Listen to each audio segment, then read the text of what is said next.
Ever feel like political conversations are just two different languages being spoken at once? You hear left and right thrown around constantly, but what do they actually mean?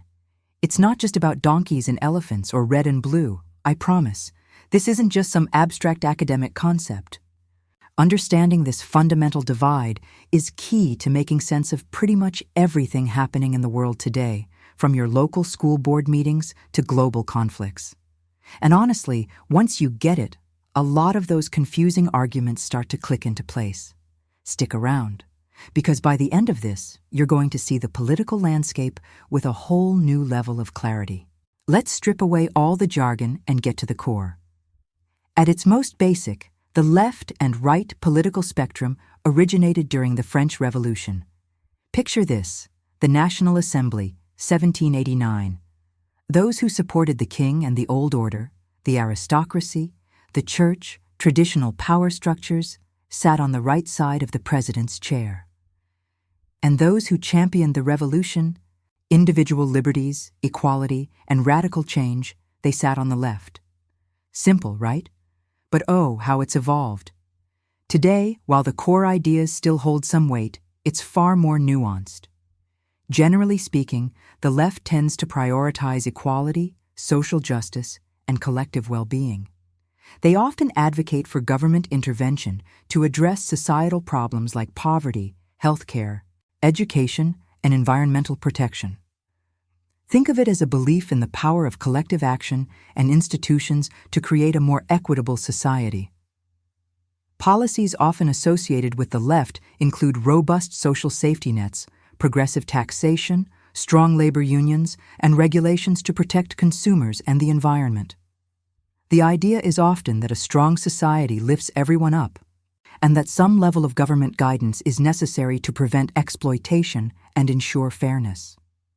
They might emphasize human rights, diversity, and often lean towards international cooperation. Historically, movements like socialism and communism are on the far left, though modern mainstream left-wing parties in democratic countries are generally social democrats or liberals. On the flip side, the right generally emphasizes individual liberty, personal responsibility, and limited government intervention. They often believe that free markets and individual initiative are the most effective drivers of prosperity and progress. The focus is often on economic freedom, property rights, and maintaining traditional institutions and values. Policies typically associated with the right include lower taxes, deregulation, free trade, a strong national defense, and a belief in individual choice in areas like healthcare and education, often advocating for private sector solutions over government-run programs. The argument here is often that less government interference fosters innovation, economic growth, and ultimately, greater individual freedom. They might prioritize national sovereignty, law and order, and often lean towards a more conservative social outlook. Historically, movements like fascism are on the far right, but again, modern mainstream right-wing parties in democratic countries are typically conservatives or libertarians. Now, it's crucial to understand that these aren't rigid boxes. There's a vast spectrum within both left and right, and people often hold views that cross these lines. For example, you might find someone on the left who believes in strong gun rights, or someone on the right who advocates for universal health care. Political parties themselves are often coalitions of different viewpoints, trying to appeal to a broad base. Furthermore, the issues that define left and right can shift over time. What was considered a radical left idea 50 years ago might be mainstream today, and vice versa. Think about climate change. Once a fringe environmental issue, now a central debate across the spectrum. Or LGBTQ+ rights, once a deeply divisive issue, now widely accepted in many countries. The key takeaway isn't to label people, but to understand the underlying philosophical differences.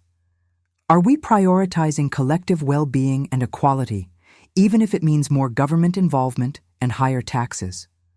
Or are we prioritizing individual freedom and economic growth, even if it means less government intervention and potentially greater inequality?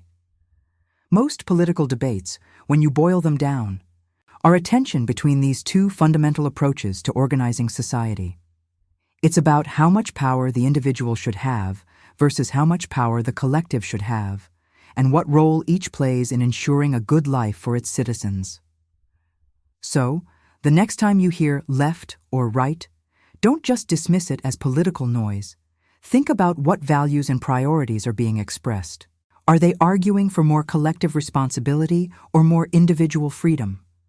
Understanding this basic framework will help you decode the news, engage in more constructive conversations, and ultimately form your own informed opinions about the world around you.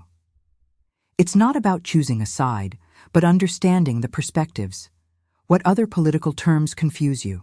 Let me know in the comments, and don't forget to follow for more breakdowns like this.